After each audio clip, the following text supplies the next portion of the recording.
Zhvillimet e fundit në politikën e jashtme amerikane ndaj Ballkanit kanë sjellë një kthes të papritur dhe të dhimbshme për Serbinë, teksa lobi shqiptar duket se ka fituar ndikim të konsiderueshëm në administratën e Donald Trump gjatë mandatit të tij të dytë presidenciale. Serbia, që dikur shihte te Trump një aleat potencial në çështjen e Kosovës, e ka humbur tashmë atë avantazh. Gjatë presidencës së parë të Trump, kishte shpresa se ai do të mbështeste një marrëveshje të favorshme për Beogradin, përfshir ide të diskutueshme si ndarja e veriut të Kosovës ose riformësimi i kufive në Bosnjë. Ish emisari Richard Grenell shihej si një njeri afër kauzës serbe, ndërsa marrëdhëniet e biznesit me dhëndrin e Trump, Jared Kushner, dukeshin si një tjetër sinjal afrimi, por në fund të vitit 2025 këto pritshmëri u shpërbën. Kushner u tërhoqi nga projektet e tij të pasurive të paluajtshme në Serbi, ndërsa më 22 janar gjatë forumit ekonomik botëror në Davos, Donald Trump shpalli krijimin e Bordit të Paqes, një organizatë ndërkombëtare dizenjuar si alternativë ndaj OKB-s për zgjidhjen e konflikteve globale. Presidenti i Kosovës Vjosa Osmani ishte e pranishme dhe nënshkroi në emër të shtetit të saj, duke cilësuar një nder të madh të jetë për krah SBA. Kryeministri i Shqipërisë Edi Rama gjithashtu e përqafoi nismën me entuziazëm, duke e paraqitur si një kontribut për stabilitetin botëror,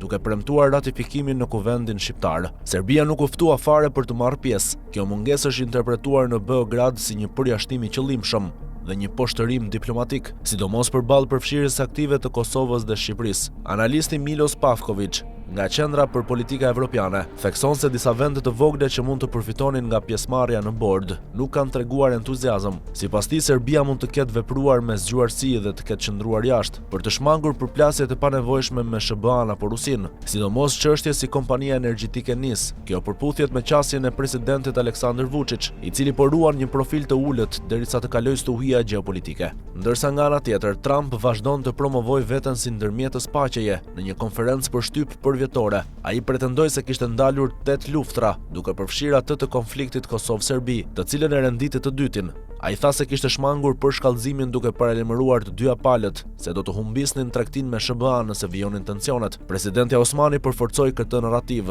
duke thënë se në maj 2025 kishte ndarë me aleatët informacione për veprime të mundshme të Serbisë në kufi, ndërkohë interesat e familjes Trump në Shqipëri kanë marrë vëmendjen ndërkombëtare. Ivanka Trump vizitoi Vlorën në fund të janarit për të diskutuar mbi projektin luksoz të Jared Kushner në ishullin e Sazanit. Ky projekt, që ka marrë statusin e investitorit strategjik nga qeveria shqiptare, synon ngritjen e një resorti elitar, por është kundërshtuar nga 41 organizata mjedisore në 28 vende për shkak të rrezikut që paraqet për biodiversitetin dhe speciet e rrezikuara në ujërat përreth, si foka mesdhetare. Për ta përmbyllur goditjen ndaj Serbisë, më 22 janar në Kongresin Amerikan u paraqit projekt ligji Akt për vlerësimin e diskriminimit në luginën e Preshevës, i sponsorizuar nga kongresmeni Keith Self. Ligji kërkon që Departamenti i Shtetit të analizojë diskriminimin ndaj shqiptarëve etnik në Preshev, Bujanoc dhe Medvegjë, përfshir moslejimin e pajisjes me dokumente, përmes pasifizimit të adresave, mungesës së njohjes së diplomave të Kosovës, mungesën e librave shqip, përjashtimin ekonomik dhe presionin policor. Grupi lobist Albanians for America